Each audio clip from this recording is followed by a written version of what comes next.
Well, hello everyone, and welcome back to Artist Questions. This is the weekly live stream where every Wednesday we tackle one of the biggest questions facing contemporary artists today.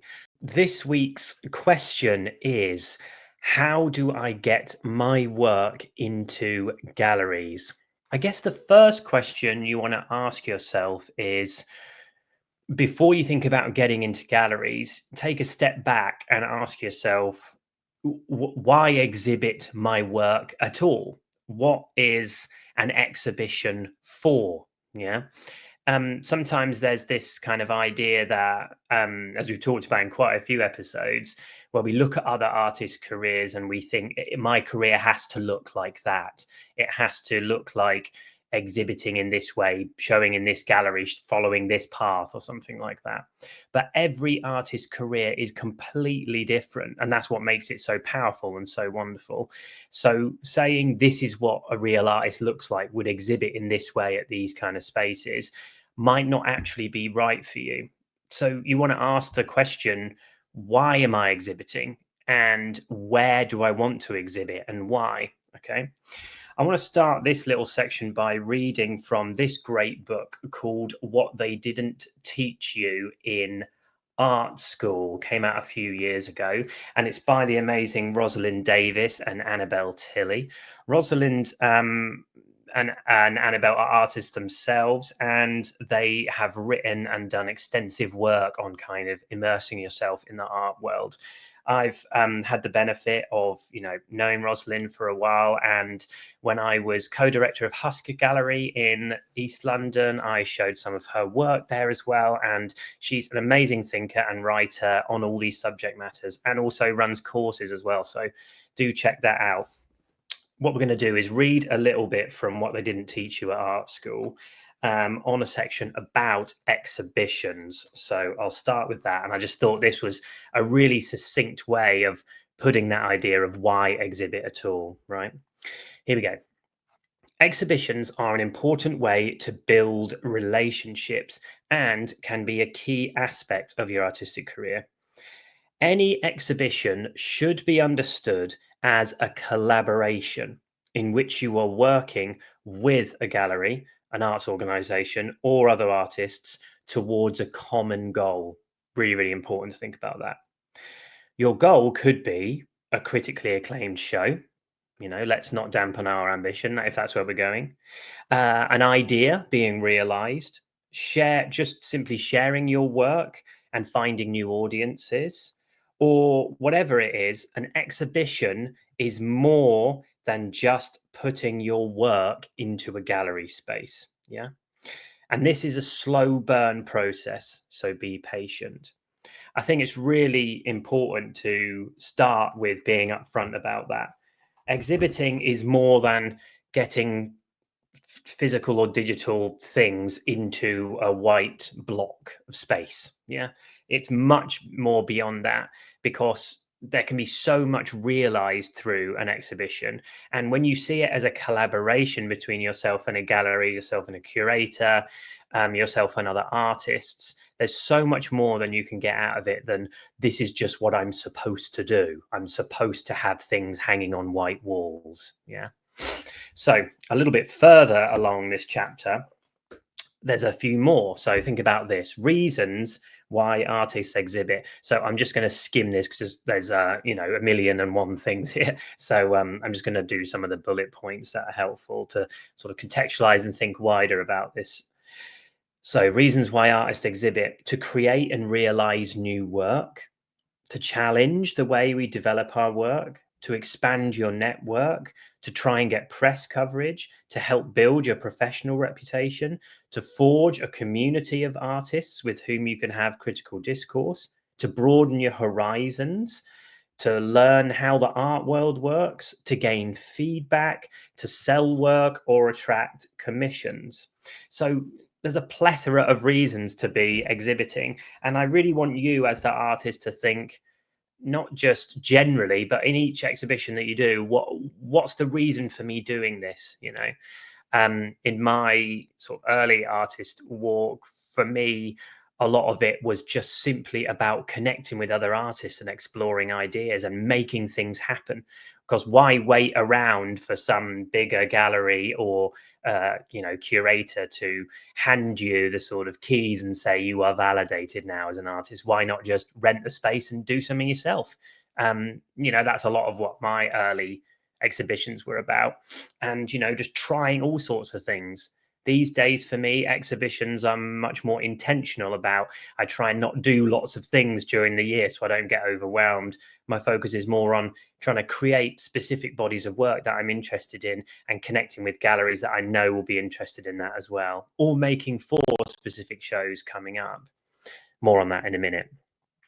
I guess you've got to think about yourself, think about not only what you're trying to get out of an exhibition, but also what does that gallery or that exhibition offer you? Is it that building of reputation by showing in a certain place? Is it sales by working with this person? Is it artistic development, pushing your practice forward? And this kind of intentional thinking when it comes to exhibiting is so important, especially again for getting us out of, as we keep talking about, compare and despair cycles. Instead of thinking, I should be doing that, showing in this place because that's what a real or successful artist is. It's all about what you want to do and who you are instead. I mean, take, for example, a group like the Guerrilla Girls or Pussy Riot or something like that. They don't do any sort of white cube based exhibitions. It's all actions out in the street. It's all sort of protest based, and it's just the records of whatever was left, because the whole point of their work is to be outside of the institution. So you could have a focus that's entirely different from the sort of mainstream art world and what we've come to like picture as professional artist looks like this and shows here. That might not be your goal at all. It's important to remember that a gallery is not some sort of validator of your worth or legitimacy as an artist. You are successful now. If you're showing up as much as you're able and you're continuing to make or engage or read or think about work, you are an artist. Yeah, that's what you're doing. Okay, it's working, right?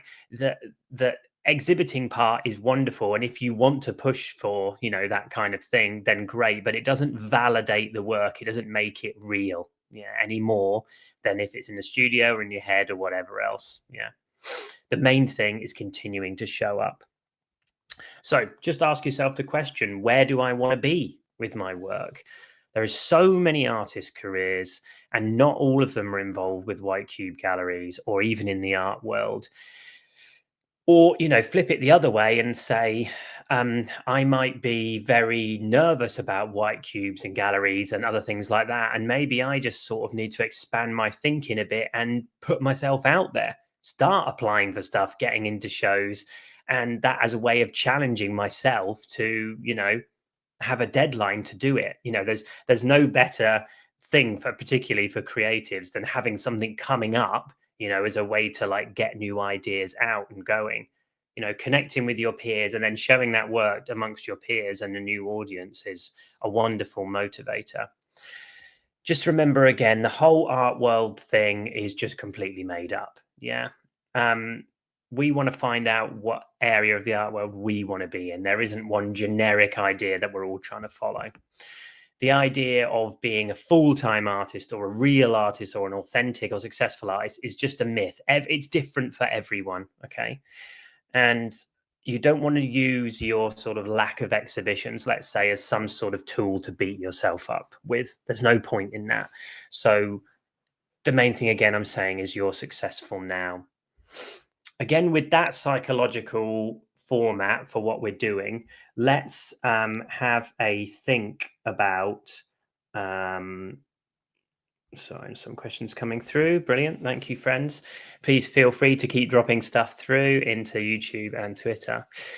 So with that sort of basis about what does it mean for you to exhibit and why do you want to exhibit, let's look a little bit about the sort of how the way galleries function, things that you may or may not know. So it's important to establish early on for you in your artistic career, what type of galleries are there? Okay. because there's kind of like tiers in a way, or not tiers in terms of validation, but tiers in terms of the kind of things that the spaces are doing. At the first sort of thing would be a project space, yeah, or a local run space. And these are usually run by new curators or by artists themselves, artist led spaces. They could be coming out of a studio, they could be in some small shop front, they could be anywhere really. And this is that place where you are connecting with other artists directly, that you're working together in community, you're just trying mad stuff out. And this is usually the place where the most experimental cool shit is happening, yeah. Where there's not that much pressure for it to sell or be something specific in the eyes of academia or something like that. We're just trying things out. And to be honest, they're always my favorite kind of shows, because the energy you can see is there, and the sort of the practice of putting things out for the first time or in these fresh ways is really wonderful. So do you call that a project space or an artist run space? Secondary to that would be what's called the mid-tier gallery. This is where, probably as an artist, if you want a sustainable art career showing and selling art, this is the kind of place you want to be looking to foster connections with. These are spaces that are more intentionally run by a gallerist and curator, and they will also be selling work, and maybe beginning to get you into art fairs, and have that critical, contextualized exhibition program that is planned a year in advance, in most places, or at least 6 months, with a very often a focus of why and the kind of work they're showing and why they're showing it. Yeah, with the vision of the curator and the gallery owners. And these can have, sort of small staff of 1 or 2 people. They can go up to sort of 5 to 10 staff as well. But it's that middle ground where where artists are starting to establish a maturity in their work, and a place where what they're doing is recognized and recognizable by others as being, critically and contextually manifested in this, stronger way than a purely experimental space. So yeah, this would be probably where we want to be aiming to find ourselves, the mid-tier. Above that, above being a putting that in inverted commas, but next on the list, shall we say, would be what you'd call blue chip galleries. These are the sort of multi-million pound, dollar, whatever, spaces that have lots of staff. And these are the kind of spaces that are putting on huge solo shows of major selling artists. These are the kind of places that are selling all their work at major auctions, spending millions of pounds a year on art, and creating, in some sense, maybe some quite groundbreaking exhibitions. But it's on the different level to like the project space mid-tier groundbreaking, in that it's very different because there's less connection between you and your audience in these spaces. I mean, sometimes a blue chip gallery will be doing a solo show of an artist, and the artist might not even be there. It's showing all the work that they have in their huge storage facility in their archive. You won't have that same connection to the audience, to the curator. Again, it depends on the artist. And it looks different. The relationship is different. Now, again, so we've got project space, mid-tier, blue chip. Again, I want to say that the blue chip gallery area, if you are aiming for that and would love to be in that area, fantastic, go for it. Again, don't dampen your ambitions, but you've got to understand that that area of the art world is where it has really turned to the next level of business. We're talking about millionaires buying art as investment. We're not so much talking about that connection with the audience, or the person who's buying to have this piece at home that they really connect with. Of course, that does happen, but we're talking about these kind of big cultural spaces that might not necessarily really be speaking into the contemporary language of the time. Sometimes, again, it depends on the space. They will, but yeah, this is where it is purely become art, the top end of art world business. Yeah. There's also a note to be said that there is different types of galleries now as well, in terms of not just those sort of tiers, but also where they exist. A lot of galleries, obviously these bigger ones, exist in city centres, but they can be anywhere. They also exist online nowadays. There's a lot of artists connecting with this this live stream are aware of through websites like Exchange Art, where people are selling digital work and exhibiting digital work as well. A little bit on top of that, if there's those kind of tiers, is to also add on auction houses. I don't want to talk about that too much in this episode, because that's, again, it's another whole thing. But when it comes to auction houses, it's an interesting and strange place to be as an artist. If you read the great book 7 Days in the Art World by Sarah Thornton, who's an amazing anthropologist and has written a lot about the art world and how artists function, she talks about like sort of auction house as a sort of theatre space, really, where these major millionaires and collectors meet up with each other, and it might be like, one of the only times they're seeing each other in a year, and it's kind of a hangout for them. And very rarely are artists at auction houses. In fact, she's saying that the auctioneers don't like artists being there often because they get in the way of stuff like that. And this is true. I have an interesting relationship in that one of the most major blue chip galleries in London, my wife's cousin happens to be the accounts manager there. I'm sorry, I can't get you connected with that gallery in any way. If you're thinking about that, I'm not connected with that gallery in any way. But it's interesting because he says that his main job in this blue chip environment, and again in these auction houses, is to keep oligarchs and artists separate from each other and facilitate the sales without them ever connecting to cause any issues between each other. It's just a whole nother way of thinking, isn't it? And remember, when it comes to auction houses, they really are based on sales. That is the primary focus of them. And it's a lot of it is out of your hands and will be very much based on trends, and artist prices can go up and down for all sorts of reasons.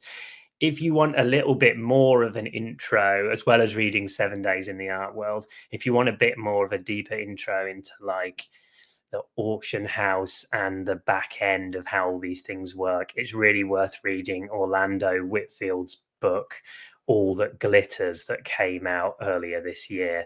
It's quite depressing in many ways, but it's about his experience as a young gallerist and curator, working in close partnership with another gallerist, and they graduated together, and his friend ends up running one of the biggest art frauds that's ever happened. But you can see how the sort of money and the strangeness of the blue chip and auction house art world is managed. And strange in that if you are aiming to be in the blue chip space, again, that connection, that raw connection with your audience, your connectors, is pretty much lost. And Orlando Whitfield describes how sometimes, major gallerists or collectors or galleries are just sharing a huge warehouse as well.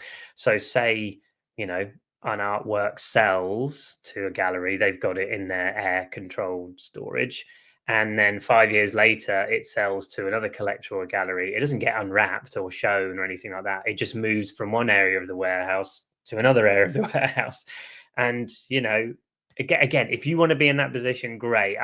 For me, that's not it. I want to maintain that project space mid-tier gallery vibe to keep that energy in my work alive. So that's a few sort of things about the like galleries and spaces and how these things work. Again, we could talk about this for ages, and if you've got questions, I will just check. Feel free to drop them in the chat as well. Yes, and I'm not, I'm not an expert by any means, but I have found myself in a lot of these spaces, of course, and shown in many spaces and run gallery spaces, and there is interesting differences between when it comes to the mid-tier project space and then the blue chip is something different. Okay, let's look at some practical things then for this second half. Ways to begin making connections with galleries. Okay, again, I could say so many things here, so I'm going to blast through a bunch of stuff. And if you want to, ask me a question here or elsewhere, please feel free to drop me a message on Instagram or on Twitter as well, and I can do my best to answer it. So, ways to begin connections. The first is to simply research. Yeah. And by that, I mean, I was talking about this a bit last week and this is why I wanted to do a further episode on this when I was talking about rejection last week. When I was running gallery spaces, I've run 2 different gallery spaces in London, and we received in those spaces so many emails per week from artists, kind of cold call emails, you could call them. And so much of those messages, it was so clear that the artist had no idea what we were about, what our names were, who was running it, why we were doing it, and the kind of things that we were showing. I'd get messages from artists whose work obviously would not even fit in the space that we're doing, like literally physically fit, like in terms of these weird gallery spaces and things like that. Or just as I described last week, someone sending a CD with images on, with no covering letter, with nothing to introduce them or something like that. So you don't even know who it's from. To give yourself a decent chance, you have to do your research. And so this could begin in a number of ways. It could be simply seeing what is around you. If you're thinking about what galleries do you connect with in your city or town, somewhere like that, then, go to those galleries and start researching the kind of work that they show. If that work is similar to yours, that could be the beginning of a connection.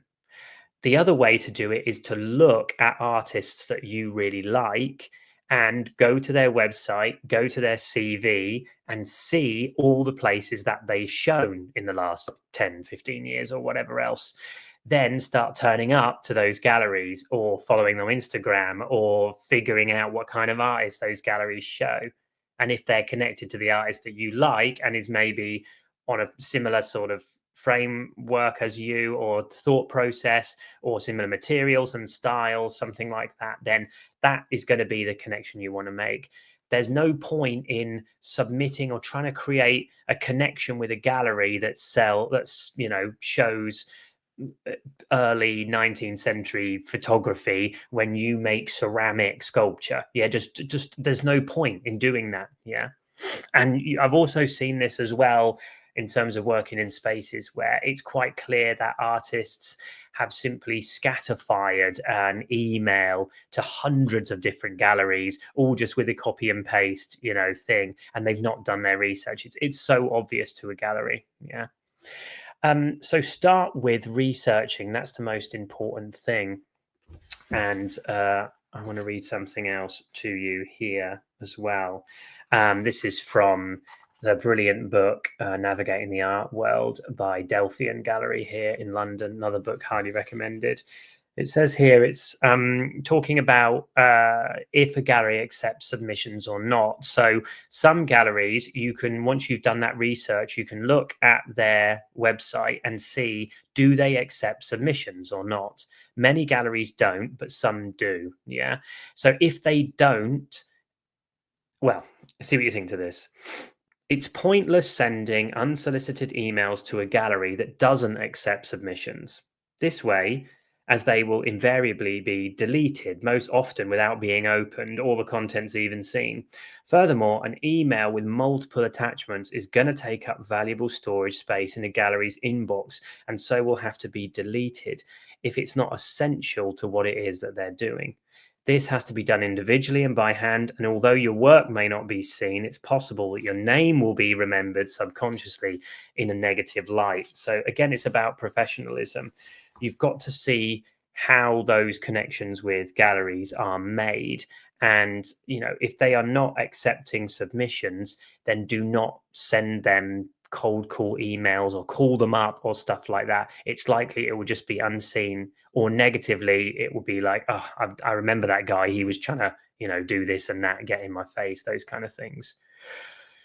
What you can do instead to make connections with a gallery who don't have a submissions process, but something that you would like to connect with, is a bunch of things. First, if they're doing open calls, they might be doing through the year a kind of prize for an artists to come and show at the gallery on a certain theme. If that fits with what you're doing and you've already been researching them and you know what they're about and what they're interested in, you're in the perfect position to apply for that. Yeah.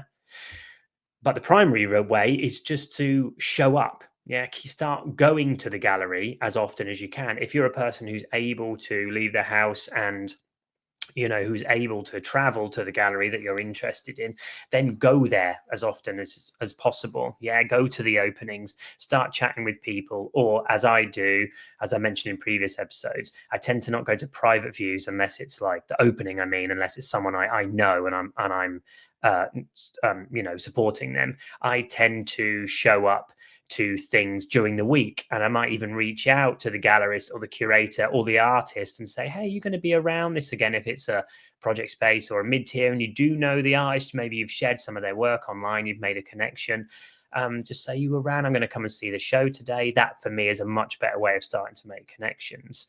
I'm going to be in a show, and this is a slow process, right? So I'm going to be in a show in the next few months with a gallery that I love.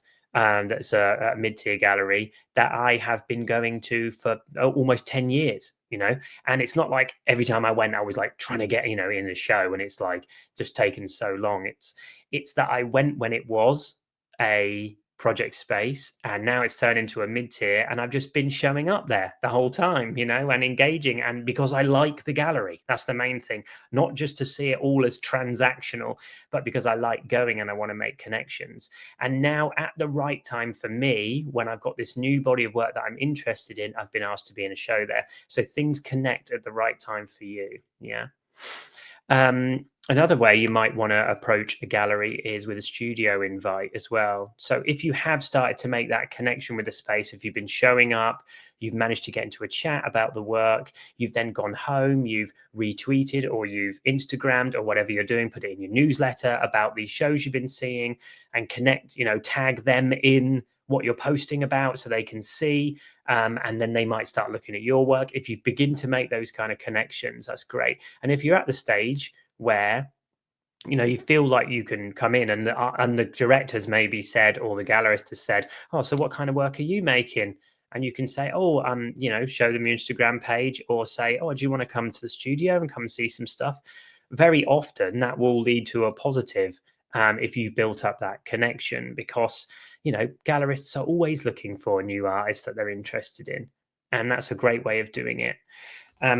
Here's another great line from the Navigating the Art World by Delphian Gallery. This is really, really important to remember this, particularly as I'm talking about with transactional behavior. The art world is based upon human relationships. Crazy, I know, right? Much more than it may first appear. And as such, you should treat gallerists and curators as people, yeah?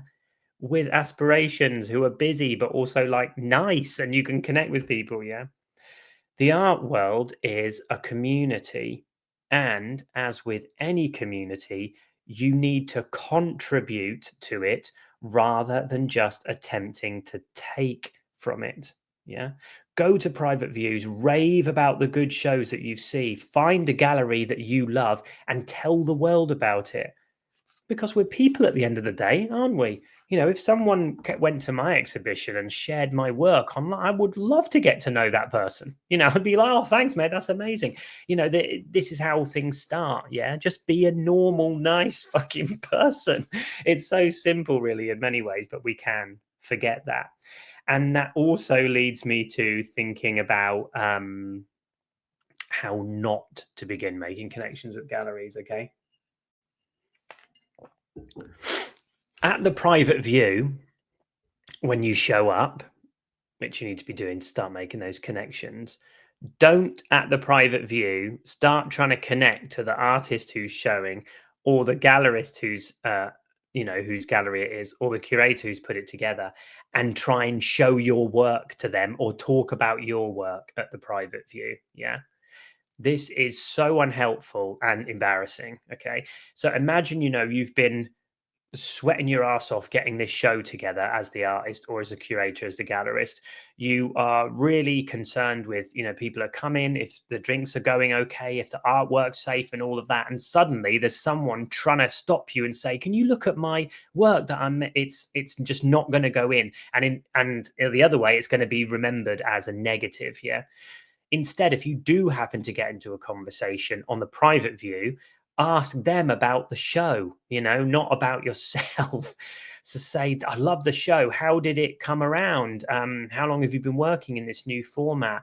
This is super exciting. How is this hung? How does, how did you get the researcher to collaborate with you? Whatever else. Yeah. Think about it in those ways. Again, it's about being a normal person, about being in community, about connecting with people for real. The other place to not try and show your work to a gallerist is at an art fair. That's another thing as well. Art fairs these days, it's minimum 10 grand, 10K to show at an art fair to get a booth. And that's for the small one, So a gallery might be spending upwards of £100,000 or whatever to be in an art fair, and they're trying to make sales. It might be their one time in the year that they manage to rack up some money so that they can put on more shows through the year. And you coming in and taking up time, if you're not there to buy artwork, trying to show your work is really unprofessional and really unhelpful. So again, it would be kind of like coming up to someone's wedding, right? And the bride has just come out the church, and then you come up to them and you're like, can I show you how to what wedding dress do you think I should get for my wedding? Or can I show you the wedding dress that I got, or what I'm thinking about for my... It's not the right time, is it? So just think about it in terms of that. Yeah. What's Rich saying here? Rich Chapelo says, I feel like this episode should have been titled How to Be a Normal Person. Yes, maybe it should. Maybe I should just do one about connecting with people. A few people have said that to me before, like, how do you do it? How do you talk to people? It's so crazy. Yeah, the main thing, again, as I was saying at the start, is to not pedestal galleries and exhibitions as some sort of validator for you. Because if you've got that in your mind, I've got to get into an exhibition, every interaction that you have with someone becomes transactional and then becomes fraught with anxiety as an artist. And what's the point of living like that? Think about what I want to do with my work. No one owes me anything. I just go to this gallery and enjoy myself. And if I can begin connecting with people, then that's brilliant. Yeah. And you will just be a normal person. And I'm not saying this from like, oh, I'm perfect at this. In my very early days, I made those mistakes. I went to private views and tried to introduce myself to the gallery owner and say, can I send you my work? And for them to be like, oh, sorry, I'm kind of busy right now, and then being like, fuck, what did I do that for? I've made those mistakes, myself, because I'm viewing it in this way of like, I've got to make this happen now, and so anxious about it all. These days, I've just taken a step back and know it's a slow process, and everything that's come out, for me in the past, 5 years, 10 years even of showing work has all come out of community, has all come out of slowness, has all come out of sharing my work, and has all come out of bigging up other people's work and being the person that I want to see out there. Yeah, it's important. remember, not everything is a transaction. Thanks for that, Rich. Appreciate that. Yes, where are we going to go to round up? Gosh, we're at 40 already. All right. That's about beginning to connect with galleries, turning up, starting those small conversations, resharing work, looking at if they have submission guidelines, and if they do, reading them really well and submitting at the right time. If they don't, look for when they have open calls or when they have open days or when they are open during the week, and turn up and start chatting. All those things. Yeah. How gallerists will come to you. So I want you to look at this the other way round.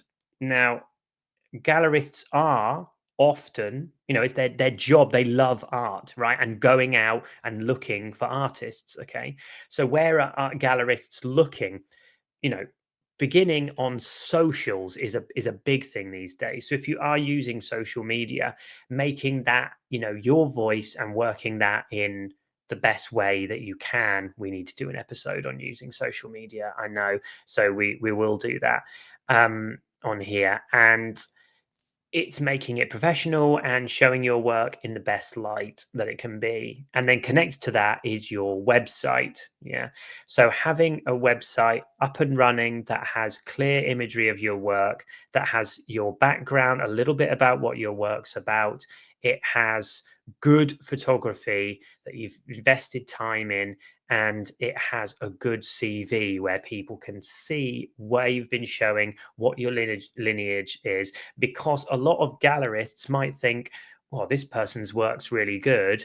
And then they come to your CV and they're kind of like, it looks like they haven't really been doing much, or they can't seem to they don't know if they can trust you to keep producing that again, or, they want to see consistency. And I don't mean the same work over and over, but just that you're passionate and behind what you're doing. Yeah. And that you've got a track record of showing up and sharing and trying to make things happen. It's like trusting anyone, isn't it? We prove ourselves to each other through, the actions we take to show each other connection. So it's that as well. Open studios, a lot of gallerists go to open studios. I was in, funnily enough, my first ever open studios last year, because I was in a studio complex that was with lots of other people. And I tell a lie, it's not my first, but the first where I'd kind of taking it properly as an open studio. And I met a bunch of great collectors there and gallerists. And in fact, the gallery it's shown me in a few months was part of that. So, you can see how it collects. Prizes as well, applying for prizes. And again, if you are worried about doing that, go and watch last week's episode on rejections and why it's normal to get rejections, and getting more applications out there, because a lot of gallerists might there's interesting things where they might be on the selection committee and they see your work and your name. Your work might not have got selected for the prize or for the show, but they might remember you, and it leads to something else further down the line. But if your work's not there in the first place, then they're not going to be able to see it. So that's some ways that galleries could come to you. Let's round up. Let's look at some things to look out for. I talked a little bit on this last week, but I want to expand more. Look out for scams. Yeah. Galleries that run purely as businesses, that look like they're mid-tier galleries, but they're actually just scam spaces that take advantage of early career artists. So look out for that. If you are being asked to exhibit, begin to really study what's the contract that you've been given. Is it all seeming to be handshakes? Am I supposed to pay something to exhibit there? If that's the case, massive red flag. Just get out of there as soon as possible. Yeah. Unless it's some sort of thing you're doing with other artists you set up yourself, then you're looking at the costs mounting, and suddenly you're trapped into this thing where you're paying thousands of pounds to show with a gallery basically for nothing. Look for lack of transparency. Again, I guess that's connected to that. If there's no contract, if there's no way they're telling you about how the work's going to be shown, or if they're going to pay for framing, or if they're going to pay for shipping, and they're being cagey about that, big red flag as well. Yeah. And again, with that lack of communication, if they say they want to do this, then they're suddenly dropping out of contact, then they're suddenly back. Opportunities might come, but I would just say drop it. I had exactly the same thing happen earlier this year. I had made a significant amount of new work for a show I was meant to have in January here in London. And then I didn't hear from the gallery for a few months. I was asking them, is this still going ahead? What's going on? I just had it in my head, I'll keep making because I really like the space and stuff like that. And then suddenly the flyer came out. A flyer came out on a Wednesday. I saw it as saying that on Saturday there's this exhibition opening and my name was on it. I had no idea the exhibition was going to open. No one had told me about it. No one had been communicating with me about when it is. But apparently we're all showing this work. And I was reaching out to other artists and they're saying, yeah, we just found out about it today as well. And funny enough, I didn't even get the email. It was a friend who'd messaged me and said, oh, are you in this show on Saturday? I'm happen to be in London. I'd love to come and see it. I had no idea. If she hadn't sent me that, I wouldn't have even known about it. So not every gallerist is a professional, so do keep that in mind as well. But it's pretty easy to see, I think, with a good track record and good connections, where's the right place for you to be showing. We're at 45 minutes. As I say, I could go on. I think the next part of this, which I'll cover more next week, is when you have got that beginning connection with a gallery, how do you begin to start working with them? This one's more been like how to get that first connection and start building that up. Once you're in, let's look next week at like contracts and things like that.